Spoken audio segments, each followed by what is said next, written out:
தமிழக அரசியலோட அதிகார மையங்களை உலுக்க போற அந்த அதிரடி ஆட்டம் இப்பதான் ஸ்டார்ட் ஆகியிருக்கு. கோட்டையில் வச்சிருந்த அந்த 7 முக்கியமான ஃபைல்கள் இப்போ ஒட்டுமொத்த அறிவாலயத்தோட பேஸையே சும்மா ஆட வச்சிருக்கு.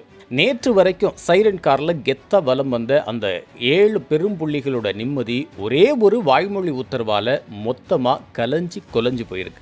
மேடைகளில் சவால் விட்டவங்கள் எல்லாம் இப்போ தங்களோட சொந்த நிழலை பார்த்து பயப்படுற ஒரு அசாதாரண நிலைமை உருவாகியிருக்கு. அப்படி என்னதான் நடந்துச்சு? யார் அந்த 7 பேர்? பார்க்கலாம். வணக்கம், இது INT வயர். கடந்த 2 நாளா கோட்டை வட்டாரமே ஒரு அமைதியோடையும் அதே சமயம் உச்சக்கட்ட பரபரப்போடும் ஓடிட்டு இருந்துச்சு.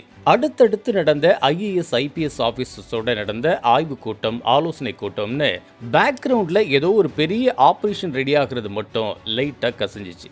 இந்த சூழல்ல தான் தமிழக முதல்வர் அந்த கிடுக்குப்பிடி ஆர்டரை போட்டிருக்காரு. மாநில ஊழல் தடுப்பு மற்றும் கண்காணிப்பு பிரிவுக்கு, அதாவது DVACக்கு ரொம்ப முக்கியமான சில பரிந்துரைகள் அனுப்பி வைக்கப்பட்டிருக்கு.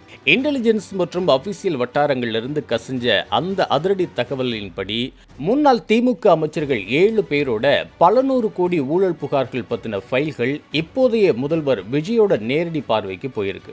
ஒவ்வொரு ஃபைல்லையும் இருக்கிற ஷாக்கிங்கான முறைகேடுகளை தனித்தனியா செக் பண்ணி லஞ்ச ஒழிப்புத்துறை கிட்ட சட்டப்பூர்வமா அடுத்த கட்ட பாய்ச்சலுக்காக ஒப்படைச்சிருக்காங்க. அந்த லிஸ்ட்ல இருக்கிற திமுகவோட மிக முக்கிய மாஜிக்கள் யார் யார் தெரியுமா?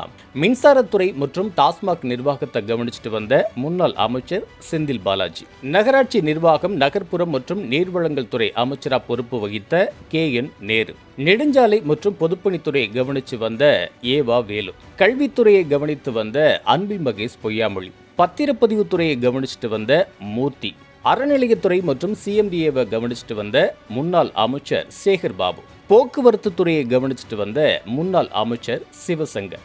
இந்த 7 விக்கெட்டுகள் தான் அது. இந்த அதிரடி வேட்டையோட ஃபர்ஸ்ட் டார்கெட்டா முன்னாள் அமைச்சர் செந்தில் பாலாஜி மேல இருக்கிற அந்த பழைய மற்றும் புதிய கேஸுகளை தீவிரப்படுத்தி கைது நடவடிக்கைக்கு லஞ்ச ஒழிப்புத்துறை முடுக்கி விடப்பட்டிருக்கு. இந்த அதிரடி ஆக்ஷனை தொடர்ந்து முதல்வர் விஜய் டைரக்டா கரூருக்கு போய் இறந்து போனவங்களோட குடும்பத்தினரை நேர்ல சந்திக்க போறார். இப்படி ஊழல் ஒரு பக்கம் இருக்க, மறுபக்கத்துல எலெக்ஷன் டைம்ல நடந்த அடிதடி கேஸ்ல முன்னாள் அறநிலையத்துறை அமைச்சர் சேகர் பாபு மேல வழக்கு போடப்பட்டிருக்கு. அந்த வழக்கை ரத்து பண்ண சொல்லி ஹைகோர்ட் மூலமா மனு போட்டிருந்தாரு சேகர் பாபு. ஆனா அந்த மனுவை ஹைகோர்ட் தள்ளுபடி செஞ்சிருச்சு. இந்த கேஸ்ல எந்த நேரத்துல வேணாலும் முன்னாள் அமைச்சர் சேகர் பாபு கைது செய்யப்படலாம்னு போலீஸ் வட்டாரத்துல செய்திகள் உலா வந்துட்டு இருக்கு. அடுத்ததா போக்குவரத்து துறை அமைச்சரா இருந்த சிவசங்கரோட அசிஸ்டண்டா சொல்ல போற இளஞ்செழியன் கவர்மெண்ட் ஜாப் வாங்கி தரேன்னு சொல்லி மோசடி பண்ண புகார்ல ஆடியோ ஒன்று வெளியாகி செம்ம பரபரப்பானுச்சு.